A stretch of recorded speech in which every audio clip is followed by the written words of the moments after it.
বর্তমানে যে সরকার রয়েছে এই সরকার অন্তর্বর্তীকালীন সরকার, এই সরকার এদেশেও যে ছাত্র জনতার গণ অভ্যুত্থানের মাধ্যমে প্রতিষ্ঠিত হয়েছে, তাদের দায়িত্ব যে এ দেশে স্বাধীনতা সার্বভৌমত্ব রক্ষা করা, গণতন্ত্র প্রতিষ্ঠা করা এবং আমাদের দেশের বিরুদ্ধে যে গত পতিত সরকার আজকে বিদেশে গিয়ে ষড়যন্ত্র করছে এবং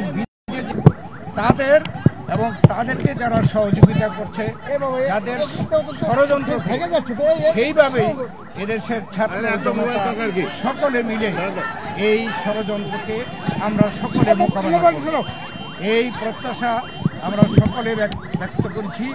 এবং মাননীয় প্রধান উপদেষ্টা বলেছেন জাতীয় ঐক্য সৃষ্টি করার জন্যে তিনি যথাযথ পদক্ষেপ গ্রহণ করবেন। আজকে রাজনৈতিক দলগুলো যারা আমরা উপস্থিত ছিলাম তারা সকলেই জাতীয় একটি ঐক্য প্রতিষ্ঠার জন্য আমরা একমত হয়েছি। নির্বাচন নিয়ে কিছু বলেছেন আপনারা? আমরা নির্বাচন সম্পর্কেও বলেছি যে এই সরকার ওয়াদাবদ্ধ যে জনগণের অধিকারকে ফিরিয়ে দেওয়ার, তাই আমরা বলেছি যে অতি দ্রুত সংস্কার